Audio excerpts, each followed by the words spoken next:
2 दिसंबर 1984 की रात भारत के इतिहास की सबसे दर्दनाक और खौफनाक रातों में से एक बन गई। मध्य प्रदेश का शांत और खूबसूरत शहर भोपाल उस समय गहरी नींद में था। ठंडी हवा चल रही थी, लोग अपने घरों में आराम से सो रहे थे और सब कुछ बिल्कुल सामान्य लग रहा था। लेकिन किसी को भी अंदाजा नहीं था कि कुछ ही घंटों में ये शांति एक ऐसे भयावह हादसे में बदल जाएगी जिसे दुनिया कभी भूल नहीं पाएगी। शहर के बीचों बीच स्थित यूनियन कार्बाइड की फैक्ट्री में कीटनाशक बनाए जाते थे। ये फैक्ट्री कई सालों से चल रही थी और हजारों लोगों को रोजगार दे रही थी। लेकिन इसके साथ ही ये फैक्ट्री एक खतरनाक खतरा भी अपने अंदर छुपाए हुए थी। यहां एक बेहद जहरीला रसायन रखा जाता था जिसे मिथाइल आइसोसाइनेट कहा जाता है। ये गैस इतनी खतरनाक थी कि अगर ये बाहर निकल जाए तो कुछ ही मिनटों में इंसान की सांसें रोक सकती थी। समय के साथ फैक्ट्री में लापरवाही बढ़ने लगी। सुरक्षा के नियमों को धीरे धीरे नजरअंदाज किया जाने लगा। मशीनें पुरानी हो चुकी थीं, लेकिन उन्हें सही तरीके से ठीक नहीं किया गया। कई सुरक्षा सिस्टम बंद पड़े थे और जो काम कर रहे थे वे भी पूरी तरह भरोसेमंद नहीं थे। फैक्ट्री के कुछ कर्मचारियों ने इस खतरे के बारे में चेतावनी भी दी थी, लेकिन उनकी बातों को गंभीरता से नहीं लिया गया। और फिर आई वो रात, 2 दिसंबर 1984 की आधी रात के बाद का समय, जब ज्यादातर लोग गहरी नींद में थे। अचानक फैक्ट्री के एक बड़े टैंक में रासायनिक प्रतिक्रिया शुरू हुई। इस प्रतिक्रिया के कारण टैंक का तापमान और दबाव तेजी से बढ़ने लगा। धीरे धीरे यह स्थिति नियंत्रण से बाहर हो गई और फिर एक ऐसा पल आया जब टैंक से जहरीली गैस का रिसाव शुरू हो गया। शुरुआत में यह गैस फैक्ट्री के अंदर ही फैल रही थी, लेकिन कुछ ही समय में यह हवा के साथ बाहर निकलकर पूरे शहर की ओर बढ़ने लगी।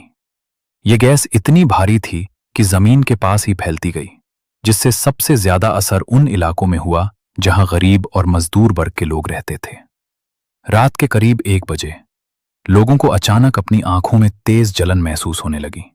कई लोगों की नींद खुल गई। उन्हें समझ नहीं आया कि आखिर हो क्या रहा है। कुछ ही मिनटों में उनकी हालत खराब होने लगी। सांस लेना मुश्किल हो गया, गले में जलन होने लगी और आंखों से आंसू रुक ही नहीं रहे थे। लोग घबराकर अपने घरों से बाहर निकलने लगे, लेकिन बाहर का नजारा और भी डरावना था।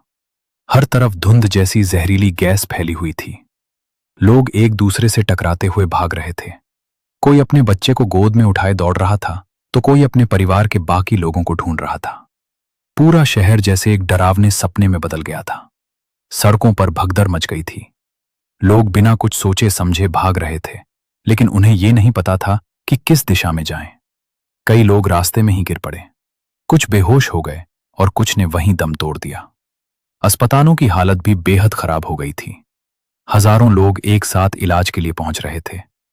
डॉक्टरों के पास न तो पर्याप्त दवाइयां थीं और न ही उन्हें यह पता था कि इस गैस का सही इलाज क्या है।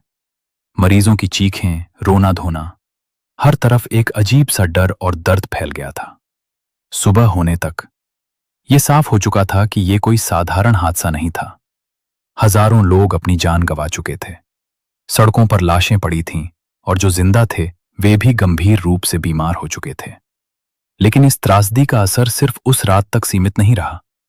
आने वाले दिनों, महीनों और सालों तक लोग इसके दर्द को झेलते रहे। हजारों लोग स्थायी बीमारियों से ग्रसित हो गए। कई लोगों की आंखों की रोशनी चली गई। सांस लेने में परेशानी, फेफड़ों की बीमारी और शरीर के कई हिस्सों पर इसका गहरा असर पड़ा। सबसे ज्यादा दुखद बात यह थी कि इस घटना का असर आने वाली पीढ़ियों पर भी पड़ा।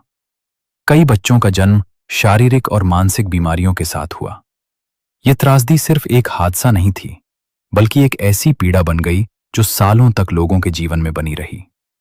इस घटना के बाद कंपनी के खिलाफ कानूनी कार्रवाई की गई।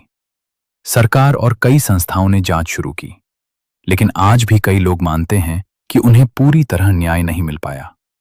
इस हादसे के जिम्मेदार लोगों को उतनी सख्त सजा नहीं मिली जितनी मिलनी चाहिए थी। भोपाल गैस त्रासदी को आज भी दुनिया की सबसे बड़ी औद्योगिक आपदाओं में गिना जाता है। यह घटना सिर्फ भारत ही नहीं, बल्कि पूरी दुनिया के लिए एक चेतावनी बन गई। यह हमें सिखाती है कि सुरक्षा के नियमों की अनदेखी कितनी खतरनाक हो सकती है। अगर समय पर सही कदम उठाए जाते, अगर चेतावनियों को गंभीरता से लिया जाता, तो शायद यह हादसा टल सकता था। आज भी जब उस रात को याद किया जाता है तो लोगों की आंखों में डर और दर्द साफ दिखाई देता है। ये सिर्फ एक हादसा नहीं था, बल्कि एक ऐसी त्रासदी थी जिसने पूरे देश को हिला कर रख दिया।